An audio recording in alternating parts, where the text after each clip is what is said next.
Eu vou apresentar para vocês o jogo Teste de QI de Einstein. O jogo, os requisitos. Ele tem um processamento de monousuário, tá? Ou seja, só um jogador. Ele funciona tanto em notebooks, computadores, quanto celulares, tablets, independente do sistema operacional do aparelho. Ele não exige nenhuma extensão, diferente de alguns jogos. E aí a instalação, o jogo ele deve ser acessado usando a internet, tá? O link vai estar na descrição. E aí existem outras versões dele que estão disponíveis para download, tanto para Android, quanto para iOS, quanto para notebooks e computadores. Porém, essa versão que eu estou fazendo, ela não tem. E aí a faixa etária recomendada pelo fabricante, não existe, não tem uma faixa etária recomendada. Mas com os meus testes que eu fiz apresentando para alguns jovens, eu vi que a partir dos 12 anos de idade, eles já conseguem imergir bem no jogo. Mas antes disso, eles possuem um pouco de dificuldade por causa da tabela. E aí, o objetivo geral do jogo, o jogo consiste em preencher as caixas de respostas, de modo que todas as afirmações listadas abaixo da tabela sejam concretizadas, utilizando apenas uma vez cada característica. E aí os objetivos particulares é que ele estimula muito o raciocínio lógico, ajudando a construção do pensamento dedutivo, porém fundamentado. Além disso, exige que o aluno esteja atento à interpretação de texto, especialmente no contexto matemático. E aí aqui é o jogo, tá? Aqui embaixo nós temos as afirmações e em cima a tabela. Nesse caso, esse é um dos testes que a gente tem. Existem mais de 100 testes que ficam lá disponíveis para o aluno acessar e escolher o que ele quiser. E aí esse daqui eram sobre 5 amigas. E aí a gente tinha o nome, a cor da mochila, a matéria favorita, o animal favorito, o lugar para onde ela vai viajar e o suco que ela gosta. E aí embaixo a gente tem as afirmações, como vocês podem ver, Joana gosta de suco de abacaxi. Só que aí a gente também não sabe, né, ainda qual das meninas é a Joana. E assim a gente vai distribuindo, tá? Nada é aleatório. A gente vai ter, tipo, por exemplo, ali, Paty é a primeira da esquerda. Então a gente coloca a Paty como a primeira da esquerda, tá? Nada pode ser aleatório. A primeira menina tem um nome, a segunda menina tem um nome, e assim sucessivamente. E aí a gente vai preenchendo cada característica. E aí no final vão ficar sobrando algumas, uma de cada. E aí a gente preenche com as que ainda não apareceram na tabela. E aí aqui quando a gente responde as afirmações, completa ela na tabela, elas ficam riscadas e com esse sinalzinho de acerto. E aí o jogo termina quando a gente consegue usar todas as afirmações para poder preencher toda a tabela. E aí o conteúdo, a correção. As respostas do software são sempre corretas, tá? A completeza. As informações dadas pelo jogo são apenas as necessárias para resolver cada teste. E quanto maior o nível de dificuldade, mais vagas ficam as afirmações. A gente vai ver isso mais um pouquinho para frente, mais exemplo. E aí a coerência, há apenas uma solução para cada teste, ou seja, existe apenas um caso em que supre todas as afirmações. A satisfação, o jogo tem uma proposta central de estimular o raciocínio lógico e alcança seu objetivo.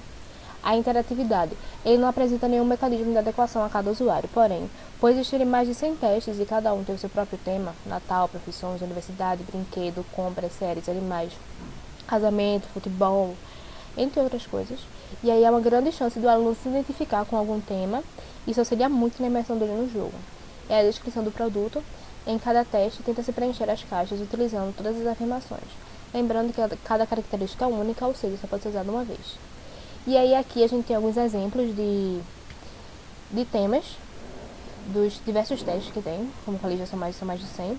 E a gente tem jogadores de futebol, almoço de negócio, rodízio de pizza, dia dos pais, residencial, com nome de cientistas famosos, campeonato de boliche, fila de farmácia, amigo secreto, Dia Internacional da Mulher, casamento coletivo, passeio de bicicleta, congresso de danças, entre outros.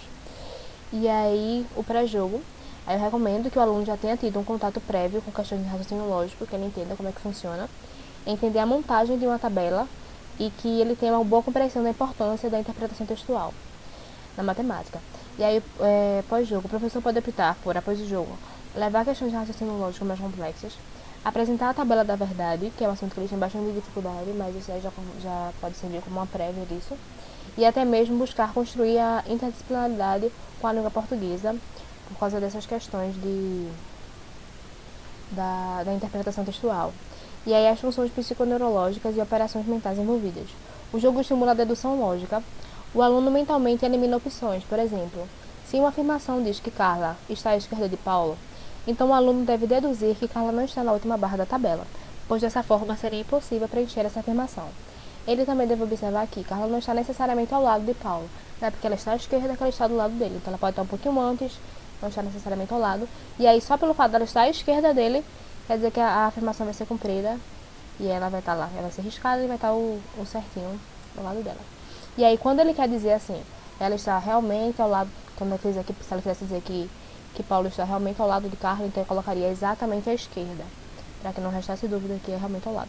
E aí as fases, eles são divididos em 5 fases: muito fácil, fácil, normal, difícil e muito difícil. Conforme o nível de dificuldade aumenta, o jogo exigirá mais tempo e atenção do aluno. Nas fases difíceis, as afirmações se tornam vagas e cheias de caixas de banana, como vimos no exemplo acima, né? A esquerda não quer dizer exatamente ao lado.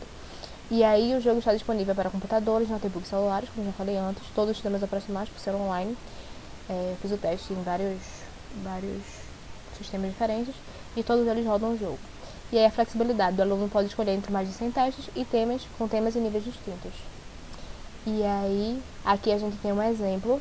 Por exemplo, a primeira afirmação desse teste é: o carro de placa CCC 333 está em algum lugar entre o carro branco e o carro de placa DDD 444 nesta ordem.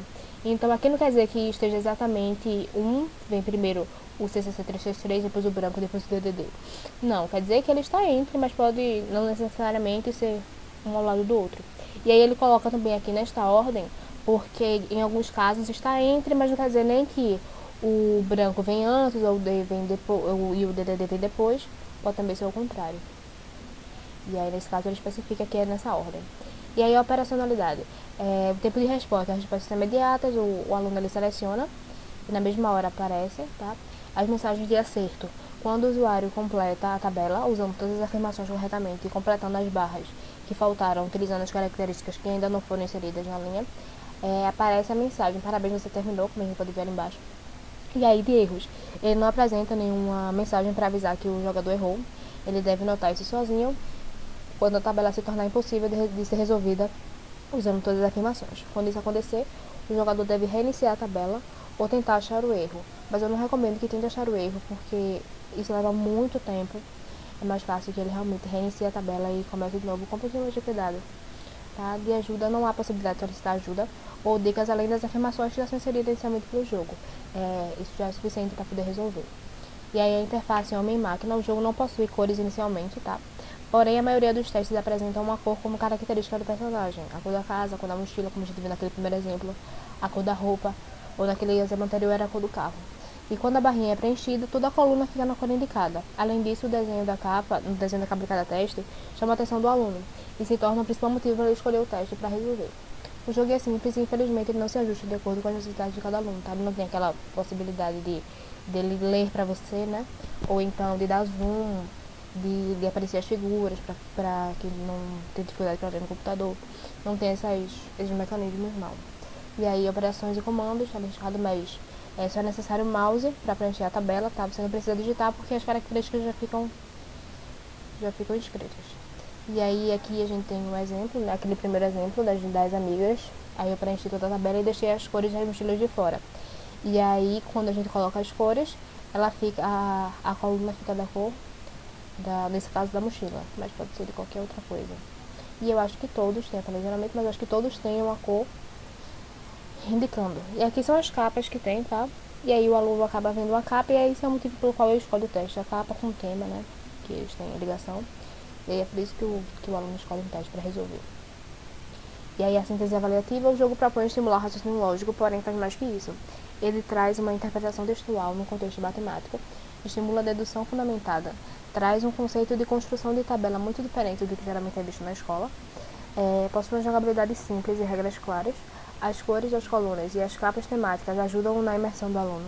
É interessante também propor que seja jogado em dupla, assim além de ajudar na socialização, os alunos podem debater entre si. O professor deve ter cuidado com o nível, tá? Eu fiz o teste com crianças de 12 a 15 anos e aí eu notei que se o nível, se ele for ou muito inferior ou muito avançado para a faixa etária do aluno, ele vai perder o interesse e mesmo que depois seja aplicado o nível adequado, ele já não emerge mais no jogo. Também aqui um ponto que eu queria abrir é que nos níveis muito difíceis, às vezes tem a necessidade do aluno escrever, fazer meio que uma tabela, ou seja, no computador, usando algum aplicativo, alguma coisa, ou à mão mesmo, para ele escrever as possibilidades, porque às vezes fica muito difícil decorar tudo na cabeça, e aí pode ser interessante dar essa possibilidade de escrever o que é que ele está notando, o que é que ele observou. E é isso, obrigada.